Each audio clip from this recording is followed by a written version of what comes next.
So ఎలా అనిపిస్తుంది హనుమాన్కి యాక్చువల్గా 25 ఇయర్స్ ఎక్స్పీరియన్స్ మీది, ఈ ఎక్స్పీరియన్స్తో హనుమాన్ మూవీలో నెక్స్ట్ లెవెల్ విజువల్స్ అన్నీ మీరు చూపించేసి కంప్లీట్ ఇండియా మొత్తం మాట్లాడుకుంటుంది, ఈ మీ సక్సెస్ అనేది బయట ఆడియన్స్ కూడా ఎంజాయ్ చేస్తున్నారు.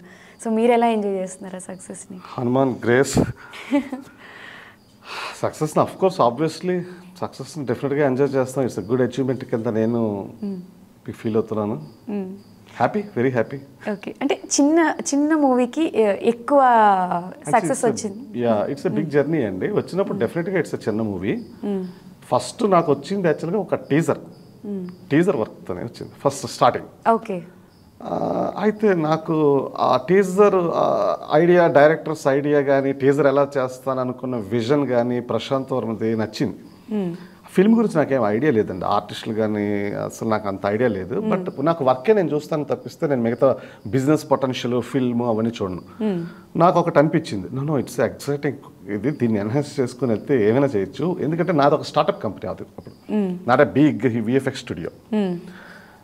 ఆబ్వియస్లీ నాకు ఇంట్రెస్టింగ్ అనిపించి ఒక మంచి షోకేస్ అవుతుంది కంపెనీకి ఇది అని ఆ పర్పస్లో నేను చాలా తీసుకున్నాను, ఎగ్జైట్ అయ్యాను ఆ ప్రాజెక్ట్ని.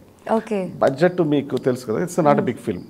బడ్జెట్ రిస్ట్రిక్షన్స్ ఉన్నాయి, బట్ క్వాలిటీ ఇవ్వాలి, ఇది ఒక మంచి షోరీల్ కింద చేయాలి, బడ్జెట్ రిస్ట్రిక్షన్స్ చాలా ఉన్నాయి, విల్ గో హెడ్ అన్నట్టుగా మొత్తానికి స్టార్ట్ చేసాం. ఓకే, ప్రశాంత్ వర్మ విజన్ కూడా చాలా సపోర్ట్ అయింది. నేను కూడా బడ్జెట్ని మనీని కూడా దృష్టిలో పెట్టుకోకుండా క్వాలిటీకి వెళ్దాం అంటే, ఆఫ్ కోర్స్ చెప్పాను కదా నా పర్పస్, క్వాలిటీకి వెళ్దాం అన్న దగ్గర నుంచి ఇంకా చాలా వెళ్ళాం. అంటే అందులో మీరు టీజర్లో ఏంటంటే ఒక కలర్ఫుల్ హనుమాన్ స్టాచ్యూ చూసేసరికి, లేకపోతే ఒక అండర్ వాటర్ చూసేసరికి, ఒక కేవ్లోకి వెళ్ళి హనుమాన్ తపస్సు చేయడం చూసిన దగ్గర నుంచి, అలాగే ఒక హెలికాప్టర్ యాక్షన్ షాట్స్ చూసిన దగ్గర నుంచి, everything is lot of CG. ఇదంతా కూడా సీజీ అంటే చాలా ఉంటాయండి, అది టైం టేకింగ్ ప్రాసెస్ యాక్చువల్గా. ఈవెన్ హ్యూమన్ చేసే వర్క్ టైం టేకింగ్తో పాటు కంప్యూటర్ చేసే వర్క్ కూడా ఉంటుందంట, రెండరింగ్ అని పార్ట్స్. సో టైం టేకింగ్ ఎప్పుడు వాళ్ళు డెడ్ లైన్ అడిగాను. సో ఎప్పుడైతే క్వాలిటీ వెళ్తుందో డైరెక్టర్ కూడా ఎంకరేజ్ చేస్తారు, టైంని పోస్ట్పోన్ చేసుకుంటూ చాలాసార్లు పోస్ట్పోన్ చేశారు టీజర్. ఇంకా ఆ సపోర్ట్ కావాలండి డైరెక్టర్ దగ్గర నుంచి. నాకు లేదు, రేపు కావాలంటే ఏం చేస్తాం, ఇచ్చింది ఆ క్వాలిటీలో తగ్గిస్తాం. సో దాన్ని చాలా ఎక్కువ ఎన్హాన్స్ చేయడానికి మాకు టైం దొరికింది. It's a good team work. ఒక స్టార్టప్ కంపెనీ అయినా నేను కూడా ఎలాగంటే నాకున్న ఈ 25 ఇయర్స్ ఎక్స్పీరియన్స్లో నాకు హ్యూజ్ నెట్వర్కింగ్ ఉందండి వరల్డ్ వైడ్. ఏ వర్క్ ఎవరు, ఇందులో చాలా డిపార్ట్మెంట్స్ ఉంటాయి, హండ్రెడ్స్ ఆఫ్ డిపార్ట్మెంట్స్ ఉంటాయి.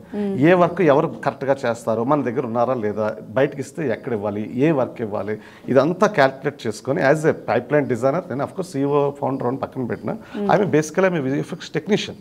ఓకే, సో బడ్జెట్ని దృష్టిలో పెట్టుకోవాలంటే బడ్జెట్ మేనేజ్మెంట్ చాలా స్ట్రాంగ్ పైప్ లైన్ ఉండాలి. ఇన్ని డిపార్ట్మెంట్స్, ఇన్ని అవుట్ సోర్సెస్, ఇన్ని ఫ్రీలాన్సర్స్ని ఎంగేజ్ చేసుకుంటూ ఎక్కడ ఎవరిది ఏంటి అంతా కూడా కలపాలని.